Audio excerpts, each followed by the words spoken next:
जौने जमाने में रामदेव गुरु बुल्लू गुरु के मंच लगे बिरहा होख जवाब सवाल होख। अब जवाब सवाल नहीं के हो। धनंजय भाई बतौला कि जवाब सवाल करन में गाड़ फट जाई। भाई सबका फट जाई तोरो फट जाई। हाँ उनका तो पहले फटी तहु से रोकाई ना जो काखत हुआ। हाँ मोटा तो गइल हुआ पूरा हंस के। हाँ चुन गिनगिनात हुआ गिनगिना हाँ कुछ दिन में वो समय के बिरहा आप लोगों के सामने प्रस्तुत बा।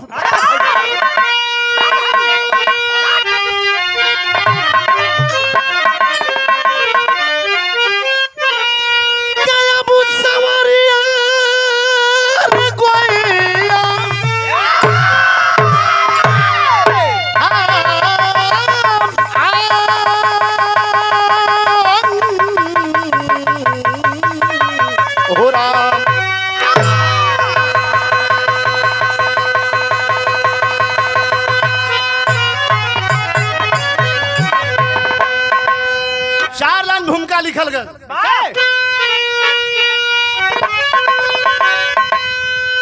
तो नारद के नारद देव एक फूलना मुदित मन कृष्ण को दिए थमाई हंस के कांधा दिए सतभामा को थमाए।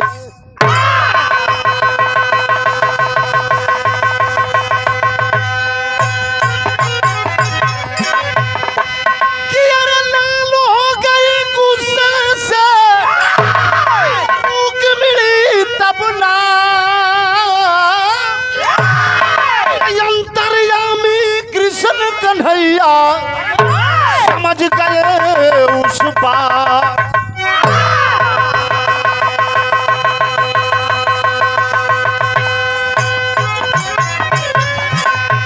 ए बाबू ब्रह्मलोक से नारद जी चलन ब्रह्मा जी के दिहल एक ठे फूल लेके। वो फूल के विशेषता रह जे वो फूल के खा ले ओकर कबो बुढ़ौती ना जाए। ब्रह्मा जी कहला है नारद हने आवा लेके जा। नारद जी कहला हमर के काहे के देता ए फूल में का विशेषता बा। कहला के फूल के खा लेबा त तहार बुढ़ौती ना जाई। नारद जी कहला हमारी लायक नहीं खे ए फूल के केहू और के दे दो। ब्रह्मा जी कहला सुनो ई फूल जे के दे देले बानी फिर वापस ना ले तू लेके जा। तो नारद जी के बारे में रहुआ सब जानता नहीं। जहिया नारद कुछ न पावा हड्डी फेंक दी कुकुर लड़ावा। नारद जी के कमरे झगड़ा लगावल फूल पा गइलो। नारद जी आकाश मार्ग से नारायण के टेर लगाते हुए नारद जी भगवान कन्हैया के दरबार में पहुंच गए। द्वारिका में पहुंचलन हो भगवान कन्हैया एक रानी दहिने एक रानी सतभामा जी दहिने रुक्मिणी बाएं दोनों रानी बेनिया डोलावत हुई। भगवान कन्हैया बैठल बाड़न। नारद जी जब उतरल हो भगवान समझ गई कि कुछ झगड़ा लगा भी खाती चलल बन एंगा तो चलल ना आइल। भगवान कहलन आइए स्वागत है मुनवर। स्वागत कोई के बैठौलन हो मुनि जी फूलवा देखा के अब चोरावत हो।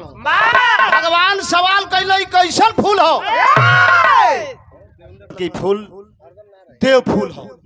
ये फूल के खा लिहला पर बुढ़ौती ना जाई। भगवान कहले मर्दवा हम खोजा तनी देबो देबो देबो।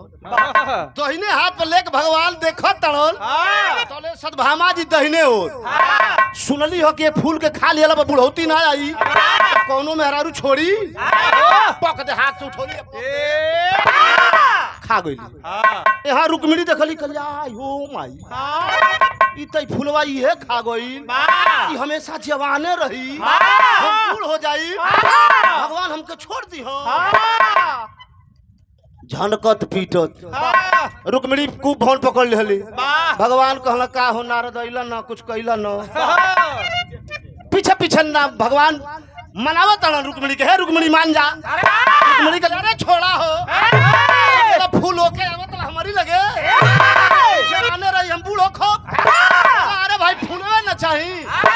कहलस कि ना हमके उहे फूलवा चाहिए जो नारद जी दियल वाह भगवान तो कहलन नारद की ओर नारद नदारद वाह साहेब ई सोचल अब हम का करी हाँ ई फूलवा दे के चल गई वाह लौकतो ना हज बोलाई हाँ कहाँ गइल अब हम का करी वाह चिंता में पड़ल बड़ा वाह रुक्मिणी नाराज बाड़ी काहे कि सुनी फूल आई तबे हम खाई फूल आई तबे पानी पियब फूल आई तबे रोरी लग जाई चाहे जवन कुछ तो करब हाँ फूल आई तो वाह भगवान बड़ा चिंता में पड़ल भाव लगल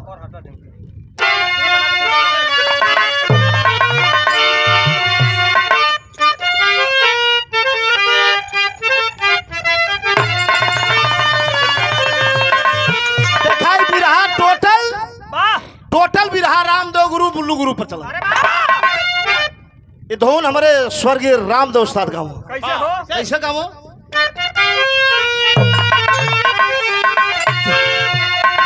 कि यारे काबे में यारे काबे में तेरा जलवा काशी में नजारा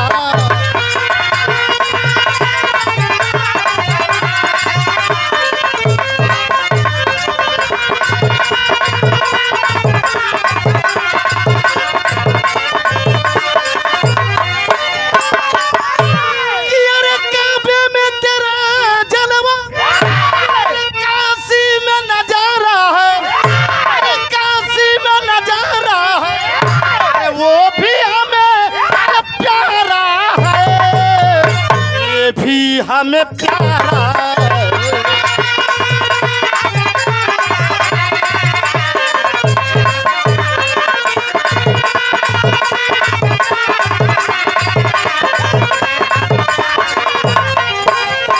भगवान चिंता में पड़ल बड़न है रुक्मिणी हम मंगाई भाव लगल मास्टर वाह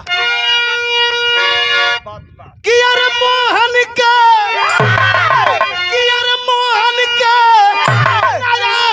चयन हरी भैली फिकरिया